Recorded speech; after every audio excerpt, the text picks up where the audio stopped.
$100 million lawsuit by a former wrestling promoter who claims he took down the CEO of a major television network.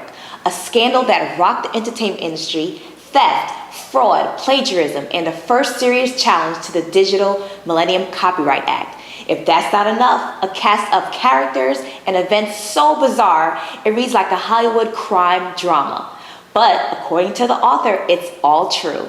It's now the most sought after book and documentary in America. Find out why the whole world is discussing Margarita's Millions right here on The Pulse.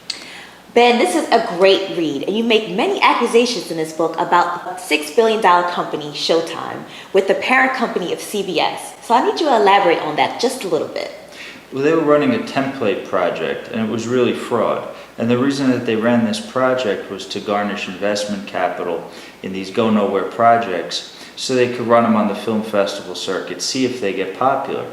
Another part of the agenda was to steal the talent away, like they do with the boxers and the other people that they work with, which is to get them away from the agents. So they were really looking to get from both ends. The reason that this got exposed was because one of their agents who had worked with them decided that he wanted to come and try and collect money on this actress for a job that he didn't represent her for. And when he got frustrated, when I wouldn't give him the money because he didn't deserve it, it was when he blew his top and exposed this whole scam that they were running. So please explain to me who this Jonathan Barham character is. Well, there he is. John Barham was a talent agent who was affiliated with CBS TV, who introduced me to Margarita Dominguez, who was the actress in the Showtime CBS production that we did. He introduced me to her. He disappeared for about half a year, maybe a little longer. And then when she went and did the production, he came back into the picture. Well, that's a trick that these agents and these agencies play, is they get connected with an actress, they do nothing for them, they disappear and don't return their phone calls, and then they show back up when they do something on their own or with somebody else and demand a cut of the money. They're a bunch of tricksters, and that's what the deal is. So I wouldn't give him the money because it wasn't his gig, and he wasn't owed anything from it. And he lost his cool and explained that there's a scam, that we had been scammed and we'd been conned by this company. And I knew he had the experience. So I said, let me look into this. And we uncovered this wild, massive fraud. And it's really unbelievable when you think about it. Right. There's a lot of claims in this book that's actually unbelievable. But I printed all the evidence. You do. You have a lot of evidence in here to back it up. That's fantastic. So I know you said Jonathan threatened you in this book. Has he threatened anybody else? Oh, well, he threatened Margarita. He threatened me. Threatened to do a lot of things. He actually was calling and harassing the Queens District Attorney, and it was spoken about in open court. So I don't want to say too much about his specific threats, because it will play out, in the criminal arena eventually. But of course, and that's the name of his game, which is intimidation. But you can't intimidate me. I know that you believe that Jonathan was working with Margarita behind your back. Well, actually, I know he was. Right. But what's interesting about that is what they were working together on were productions for CBS TV, which is Showtime's parent company. Right. Tell me about the producer, Joe Fry. Part of the agenda was to garnish investment capital using misrepresentation and fraud. Now, I know that those are strong words, but what you see is what you get, and it's backed up with the evidence. So the way they do this is they tell you they're going to make this into a series. It's going to be 8 to 12 episodes, a Cadillac deal for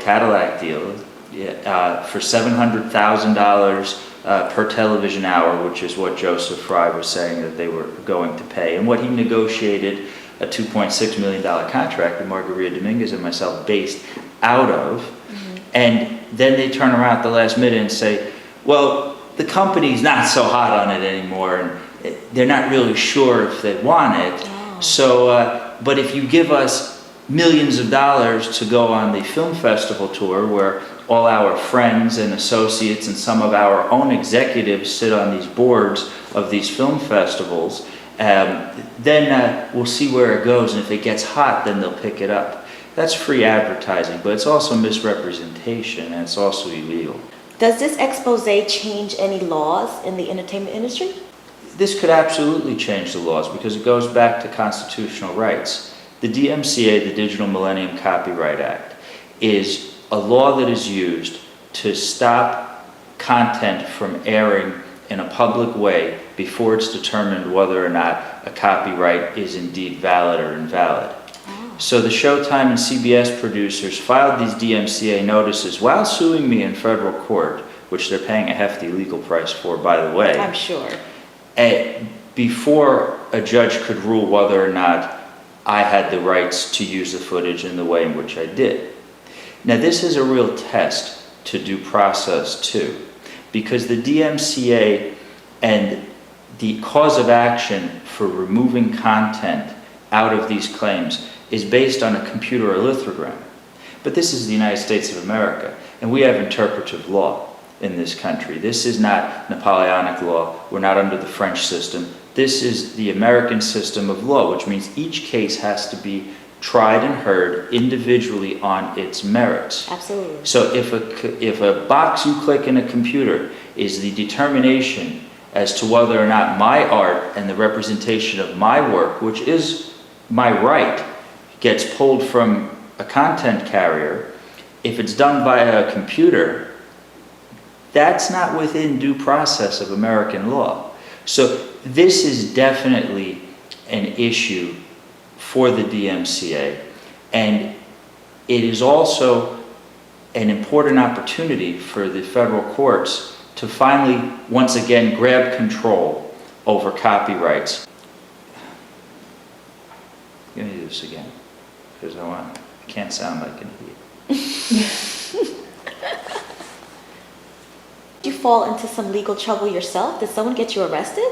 Well, I was arrested twice by Margarita, but she was working in tandem with the CBS affiliated agent, and therefore their company, because there are apparent authority laws in this country. Right. You know, if you work for a company and you go out in the company car and you hit and you kill somebody on the way home,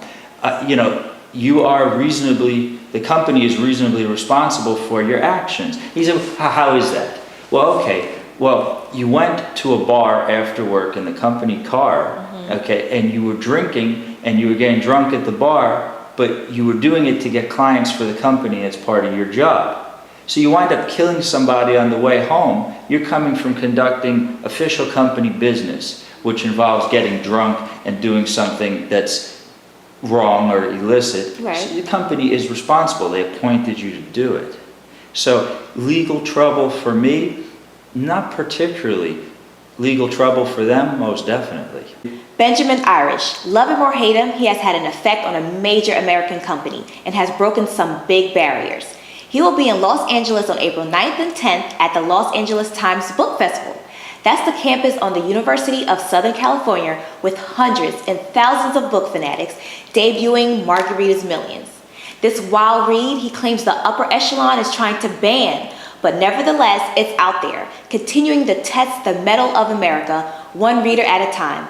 Ben, it's been a pleasure to have you on our show, and we wish you the best of luck.